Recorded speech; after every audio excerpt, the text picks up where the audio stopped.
3D printing. Who here's got a 3D printer? Yeah, I do. Oh, you've got 3 of them. They're at my place.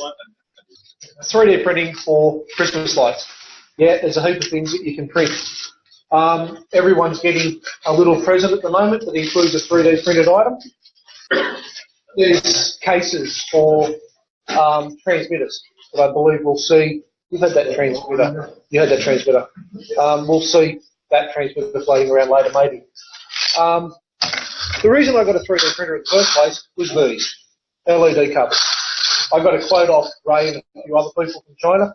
This is going back a couple of years now. It was cheaper for me to buy a 3D printer and print the LED covers in the amount that I wanted than it was to ship them to Australia.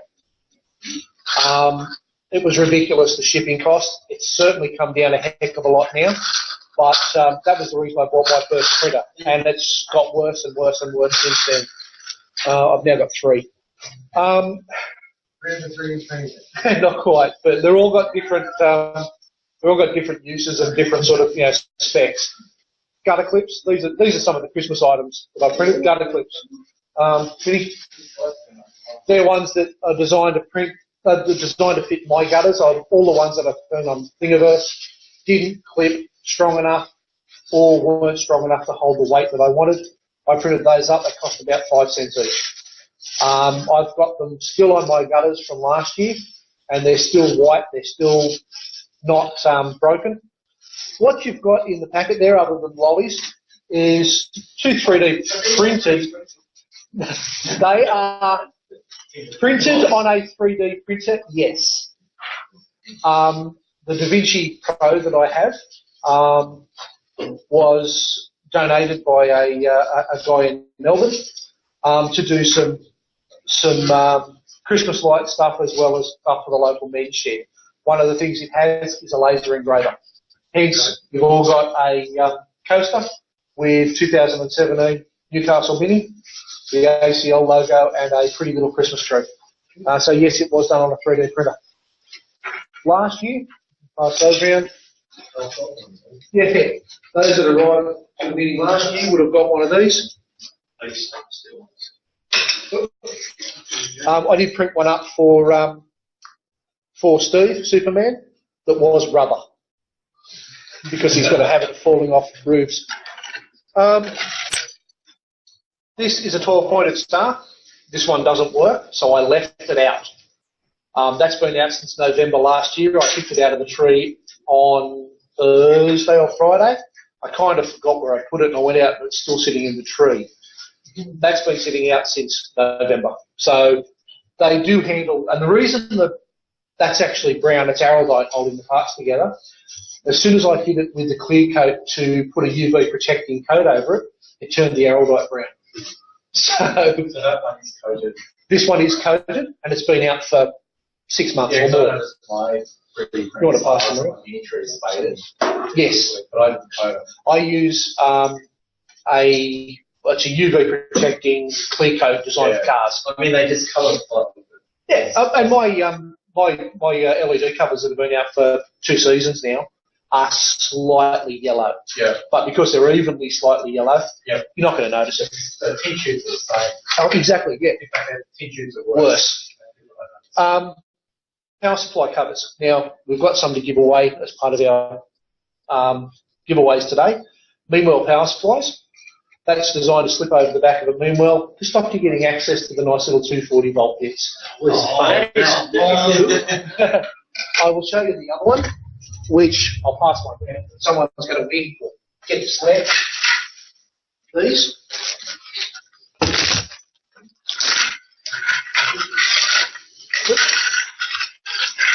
These are designed for the standard Ray Williams type power supplies.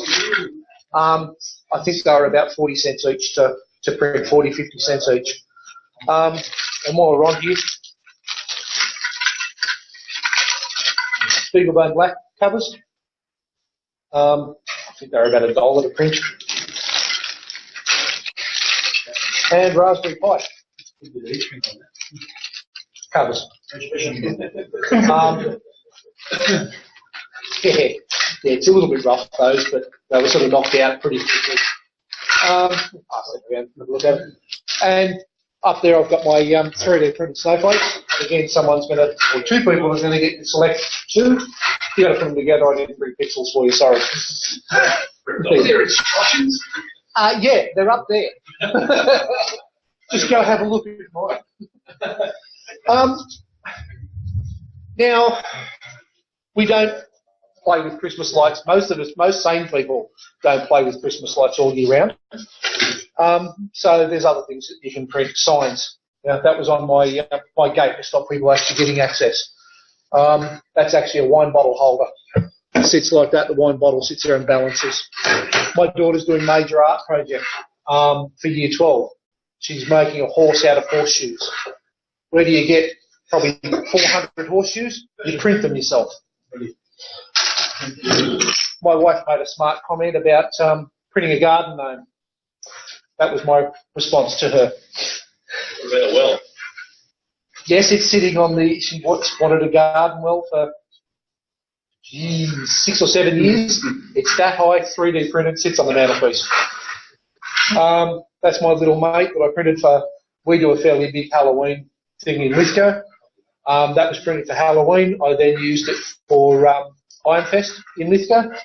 And again, it's all 3D printed and painted, obviously. Of course, we've got typical fruit. Yeah.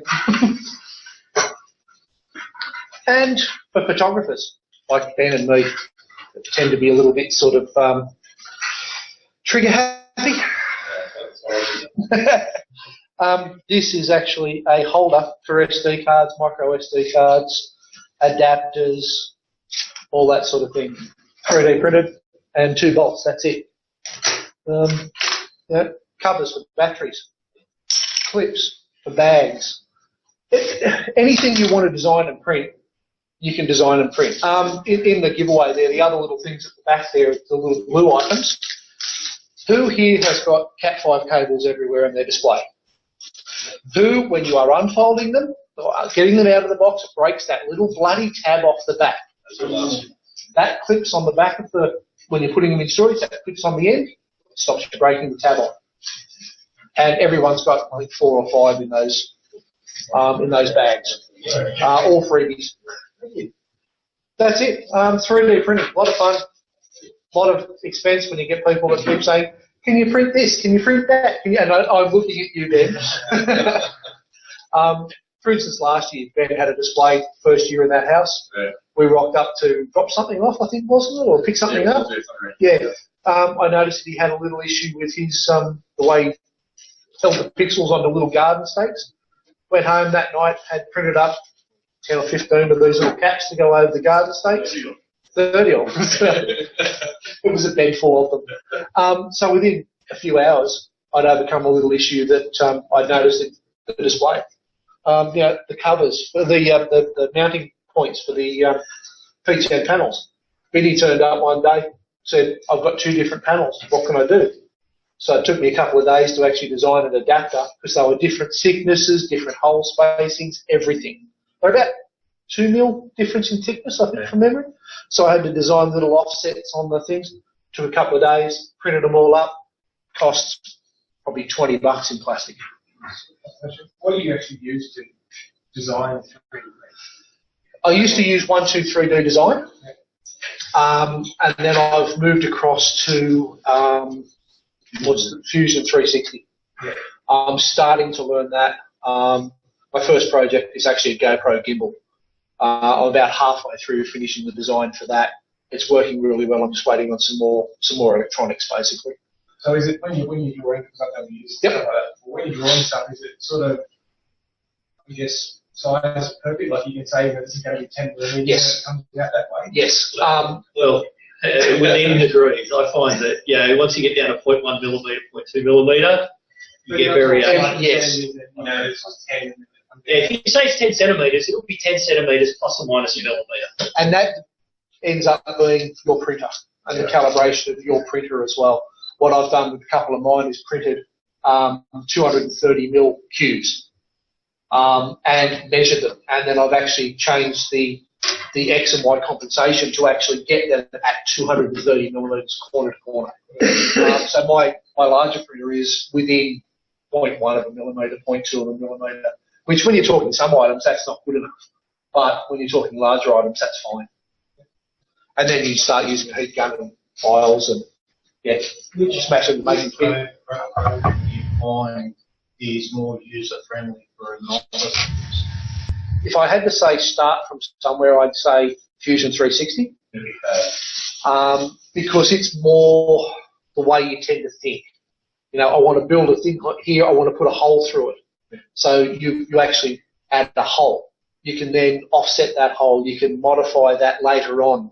Whereas 1, 2, 3D design, once you add a hole, you can't move it, you can't change the size, you can get rid of it by shrinking it down to 0. Whereas Fusion 360 is, I think they call it parametric design, which means each of the individual steps is there. You go back to that step that added the hole and say, listen, I needed a 16 millimetre hole, not a 20 millimetre hole. So you change that to 16 millimetres and it flows through the rest of it. If you want to add chamfers on the edges and then realise, hang on, that chamfer's not enough, I needed a little bit more or a little bit less, you can go back and modify that step and then it modifies all the way through. Fusion 360. And it is free for non-commercial entities, but it is hidden, the actual, I'm non-commercial, I'm not selling it, or I'm a student or anything like that. You've got to hunt for it to actually tick that box, otherwise you get charged for it after you get 3 months free or something like that. That's it. Oh, and as far as the actual slicing software, the one that actually controls the printer, there's different free programs. I personally use Simplify 3D. It is a paid program. It's about $149 US. $149 US. Yeah. So it's expensive, but I love it. Oh, yeah, it's chalk and cheese. I struggled with the free ones, couldn't get it going. I use SketchUp for the modelling, but It's perfect. what, SketchUp? Oh, yeah. And you get 2 licenses with it, or 2 installs of it. So I had it installed in the shed PC, and then someone else was using it for a little while to trial it. Yeah. Now I've got it installed on my laptop as well, because I'm starting to actually use my laptop for a lot of stuff. So